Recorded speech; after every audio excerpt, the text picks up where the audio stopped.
Assalamualaikum warahmatullahi wabarakatuh. Halo semuanya, kembali lagi di Araisan Podcast.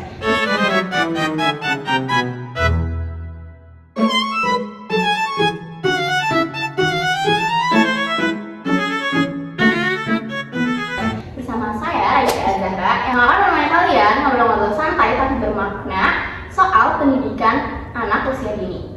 Nah, hari ini kita akan membahas gimana sih pentingnya pendidikan Islam bantu membentuk karakter anak usia dini. Tapi saya nggak sendirian di sini, sudah kedatangan 4 narasumber yang sangat inspiratif di studio ini. Yang pertama, boleh kita panggil Ibu Zarin. Waalaikumsalam. Makasih Ibu sudah menyempatkan waktunya. Karena Ibu Zarin, kita ada kedatangan lagi, yaitu Ustazah Niswa. Terima kasih Ibu. Nah, ada 2 narasumber lagi yang sangat keren dan inspiratif, yaitu kita panggilkan Ibu Eki.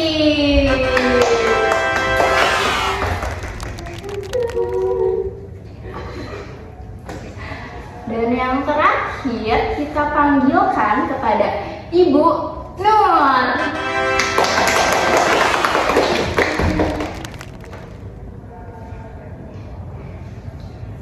Nah, sekarang kita udah kedatangan narasumber-narasumber yang sangat keren dan inspiratif. Tapi sebelum itu, kita perkenalan dulu ya sih teman-teman. Boleh dari Ibu Zarin kita perkenalan dulu sama kesibukan saat ini tuh apa sih Bu? Ya baik, kenalkan ya kakak-kakak ibu-ibu semua di sini. Saya Naila Nazarina Aziza sebagai kepala Kober Akila. Saya kesibukan yang saya hadapi sekarang tuh saya lagi pusing menyusun atau merencanakan pendaftaran peserta didik baru Kober Akila. Oke, boleh dilanjut sama Ibu Eki. Terima kasih ya Kak Aisyah. Perkenalkan, nama saya Eki Nurwanti. Saya kebetulan diamanahi sebagai seorang guru di Kober Akila. Nah, untuk kesibukannya kurang lebih sama seperti Ibu Zarin ya. Saya juga sedang mempersiapkan untuk pendaftaran masuk ke TK gitu. Oke, terima kasih. Oke, sekarang dilanjut dari Ustazah Niswa, boleh memperkenalkan diri. Ya, baik, terima kasih kakak. Baik, bismillahirrahmanirrahim. Perkenalkan, nama saya Niswa Jara Atifa. Alhamdulillah, pada kesempatan kali ini saya diamanahi sebagai konsultan pendidikan Islam untuk anak usia dini. Untuk kesibukannya pada kali ini itu sedang sibuk-sibuknya menganalisis data-data psikotes peserta didik baru. Wah, sibuk banget Ibu itu pasti Ya. pusing banget, sangat-sangat pusing kan. Oke, yang terakhir dilanjut dari Ibu yang di ujung, Ibu Guru, boleh memperkenalkan dirinya. Terima kasih ya Kak Raisya. Perkenalkan, nama saya Fitri Nazara. Kesibukan saya akhir-akhir ini menjadi ibu rumah tangga aja ya, dan juga menjaga kesehatan kehamilan saya. Karena kita sudah perkenalan dengan ibu-ibu yang keren-keren di sini, sekarang saya mau tahu dong kayak boleh gak sih Bu ceritain sedikit tentang latar belakang Kober Akila itu seperti apa? Oke, tentu boleh ya Kak. Jadi sedikit cerita ya. Bagaimana sih terbentuknya awal mula Kober Akila itu berdiri? Dimulai dari keresahan saya sebagai pendidik melihat anak-anak usia dini di lingkungan sekitar. Banyak anak yang memasuki masa keemasan, tetapi tidak memiliki nilai-nilai Islam untuk dibawa ke masa depan mereka. Dari situlah saya membentuk ke Kober Akila ini berdiri dan menetapkan nilai-nilai Islam dalam pendidikannya. Seperti itu Kak. Oh, sangat luar biasa sekali ya teman-teman atas niat dari Ibu Zarin ini untuk membentuk Kober Akila. Nah, sekarang sebagai guru nih Bu Eki, gimana sih pengalaman Ibu menerapkan pendidikan Islam ke anak-anak? Nah, kebetulan saya itu kurang lebih sudah 3 tahun ya menjalani sebagai seorang guru gitu ya. Dan kebetulan di Kober kami itu menerapkan pembelajaran mengenai praktik gitu ya. Jadi seperti mengajarkan anak sholat bersama gitu ya, menyapa teman dengan sapaan yang sopan dan lain sebagainya mungkin ya. Wah, sangat luar biasa ya Bu Eki. Karena praktik langsung tuh emang kunci buat anak-anak, ya kan? Nah, sekarang dari Ibu Nur, gimana sih sebagai orang tua, apa yang Ibu lihat perubahan atau perkembangan anak setelah belajar di Kober Akilah ini? Perkembangan saya tuh cukup banyak ya. Saya bersyukur juga anak saya bisa belajar gitu ya di Kober ini. Kayak seperti menerapkan nilai-nilai Islam, contohnya kayak mengerti pentingnya bersedekah dan menyapa orang tua dengan sopan gitu. Wah, Masya Allah. Tapi nih Ustazah Misbah, gimana sih kalau pandangan umum dari Ustazah soal pentingnya pendidikan Islam sejak anak-anak? Jadi pandangan umumnya itu, karena gimana ya, saya itu percaya gitu ya akan adanya pendidikan Islam untuk anak usia dini. Mengapa? Karena usia dini itu adalah masa dimana anak itu mudah menyerap gitu ya, baik dalam apa yang ia lihat dan apa yang ia dengar. Nah, jadi kalau dari kecil sudah diajarkan hal-hal baik seperti jujur, sopan, dan juga suka menolong. Nah, nanti ketika besarnya ia akan menjadi karakter yang sangat baik gitu. Iya. Terima kasih Ustazah Misbah atas jawabannya yang sangat menarik gitu ya. Nah, pembahasan selanjutnya dari yang saya cari tahu gitu ya ibu-ibu, kalau di Kober Akilah ini biasanya pakai metode utamanya itu adalah pembiasaan dan praktik. Boleh dijelasin lebih lanjut nggak sih Bu Zari? Oke, betul ya, dari Kober Akilah itu kita menerapkan pembiasaan dengan melakukan kegiatan sehari-hari dengan menerapkan nilai-nilai Islam. Contohnya tuh seperti apa sih? Contohnya tuh seperti ketika anak ingin melakukan kegiatan apapun seperti bermain atau makan, menulis, mencuci tangan, itu dibiasakan dulu untuk berdoa dulu sebelumnya. Seperti itu sih Kak. Sangat luar biasa ya Bu, karena anak-anak tuh emang peniru dulu kan ya. Nah, tapi kalau dari Ibu Eki nih sebagai ibu guru, gimana sih reaksi anak-anak waktu pertama dikenalin metode ini? Ya, alhamdulillah ya, untuk reaksi anak-anak itu cukup baik ya. Namanya juga anak-anaknya awalnya memang susah fokus gitu ya, karena pikiran anak-anak itu terbagi gitu ya, menjadi ya main lah dan lain sebagainya gitu.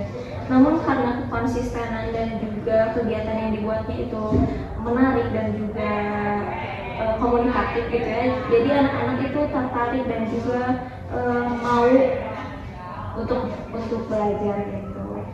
Nah, keren sekali ya Bu Eki. Tapi kalau dari sisi keilmuan ya Ustazah Misbah, kenapa sih metode pembiasaan dan praktik itu penting banget buat anak usia dini? Karena anak usia dini itu belum bisa memahami hal-hal yang rumit ataupun abstrak, seperti halnya kejujuran ataupun tanggung jawab. Jadi kalau bisa gitu ya, orang tua ataupun guru itu memberikan contoh langsung, misalnya seperti guru ataupun orang tua menunjukkan kejujuran soal ketika mereka berbicara ataupun bermain. Nah, cara itu bisa membuat anak akan lebih paham gitu ya. Jadi anak tuh enggak bisa cuman disuruh aja dan juga dinasehati seperti itu. Terima kasih Ustazah. Jadi kita semua tahu gitu ya jawabannya tuh seperti itu ternyata teman-teman. Nah, tapi sebelum lanjut ke yang selanjutnya, ibu-ibu maaf banget nih saya lupa sekali. Boleh ibu-ibu diminum ya minumannya. Terima kasih Ibu. Terima kasih ya Kak. Maaf ya Ibu ya saya lupa. Tidak apa-apa. Nah, sekarang kita bahas dari sisi tantangannya. Bu Nur, apa sih tantangan yang Ibu rasakan selama anak mengikuti pendidikan Islam ini? Ya kadang tuh anak saya tuh kurang mau ya belajar gitu, jadi memilih bermain. Tapi saya lihat di sini ibu-ibu di Kober Akilah ini pendekatannya tuh sangat sabar dan interaktif gitu kepada anak. Jadi anak tuh merasa tidak dipaksa atau merasa tidak digurui ketika belajar. Jadi enjoy belajarnya. Betul banget sih Bu, karena pendekatan guru tuh penting banget ya sih ke anaknya. Tapi kalau dari Bu Zarin sendiri, gimana sih cara menghadapi anak-anak yang karakternya itu kan pasti berbeda-beda ya Bu ya? Ya betul sekali. Penerapan yang kami lakukan, guru-guru Kober Akilah yang kami lakukan itu dengan menerapkan pendekatan secara personal atau pribadi. Sebagaimana yang kita ketahui ya ibu-ibu, anak-anak itu kan tadi banyak banget karakternya. Jadi kita tidak bisa menyamaratakan pendekatan yang kita lakukan ke berbagai macam karakter anak. Maka dari itu kami menerapkan dengan pendekatan secara personal. Seperti itu sih Kak. Betul sih Bu ya, jawabannya itu kan. Tapi Ustazah, biar makin klop nih, gimana sih harusnya peran sekolah dan orang tua itu agar saling melengkapi gitu? Nah, untuk sekolah dan juga orang tua bisa saling bekerja sama ya. Kalau misalkan di sekolahnya itu diajarkan untuk membaca doa sebelum makan, nah di rumahnya nggak diajarkan tuh atau nggak diamalkan oleh si anaknya. Nanti anaknya itu akan kebingungan. Nah, jika bisa gitu ya, kalau bisa orang tuanya di rumah tuh mengingatkan atau mengajarkan kembali apa yang diajarkan di sekolahnya, ataupun gurunya bisa mengingatkan kepada anaknya untuk menghafal doa sebelum makan tersebut. Mungkin itu Ibu. Terima kasih Ustazah Nisra. Nah, dari obrolan tadi kita bisa simpulin bahwa pendidikan Islam sejak dini penting banget dan bisa ditanamkan lewat pembiasaan yang konsisten. Anak-anak belajar dari praktik langsung dan kunci keberhasilannya ada pada kerjasama antara guru dan orang tua serta pendekatan yang sesuai dengan anak. Oke, terima kasih kepada ibu-ibu semua yang sudah menyempatkan waktunya untuk hadir di podcast ini dan membagi ilmunya kepada teman-teman semua. Tapi sebelum penutupan, saya boleh gak sih minta dari ibu-ibu ini kayak pesan singkat gitu buat orang tua atau para pendidik di luar sana yang lagi nonton ini? Boleh dari Ibu Zarin dulu mungkin? Mungkin dari saya perlu diingat ya ibu-ibu, untuk para calon pendidik atau bahkan ibu rumah tangga, bahwasanya penting banget untuk menanamkan nilai-nilai Islam kepada anak itu dari sejak usia dini. Jadi di mana usia dini itu dikenal dengan masa keemasan ya ibu-ibu, betul. Karena dari situlah anak-anak mulai dibentuk menjadi karakter pribadi yang akan membawanya di masa depan dan menjadikan mereka sebagai anak berperilaku akhlakul karimah seperti itu. Masya Allah. Boleh ambil lagi dari Ibu Eki. Untuk pesan untuk para orang tua di sana dan juga para pendidik gitu ya. Pendidikan karakter itu memang harus diajarkan sedari kecil dan hal itu juga nggak instan ya ibu-ibu di rumah ataupun di mana gitu ya. Jadi mulai dari hal kecil seperti mengajarkan makan itu harus berdoa dulu sebelumnya gitu dan lain sebagainya. Nah, hal itu harus dilakukan secara teratur agar hasilnya juga kelihatan. Mungkin dari saya gitu. Terima kasih banyak Ibu Eki. Mungkin boleh belajar dari Ibu Nur. Oke, buat orang tua di luar sana ya juga harus ikut aktif dalam mengembangkan karakter anak. Jadi pembentukan karakter anak itu bukan cuma tanggung jawab sekolah, tapi juga ada ikut campurnya orang tua di situ ya, karena pendidikan pertama anak itu adalah orang tua. Betul sekali. Dan yang terakhir nih, ada dari konsultan kita, dari Ustazah Nisra boleh? Pesan saya, didiklah anak dengan penuh kasih sayang dan juga penuh kesabaran, dan ajarilah contoh yang baik untuk anak. Karena anak itu diibaratkan seperti kertas putih yang kosong dan kita yang menuliskan isinya. Nah, kalau misalkannya kita menanamkan hal-hal baik sejak dini, jadi kalau dari kecil sudah ditanamkan nilai-nilai Islam secara lembut dan juga konsisten, insya Allah anak akan memiliki akhlak yang mulia. Mungkin itu Masya Allah. Terima kasih banyak kepada narasumber yang sudah menghadir gitu ya di sini. Seru banget obrolannya nggak sih ibu-ibu? Iya, Semoga ini semua bisa jadi inspirasi buat kita semua. Pertama bagi orang tua dan para pendidik besar. Buat saya malah. Jangan lupa subscribe Arisan Podcast. Cing cing.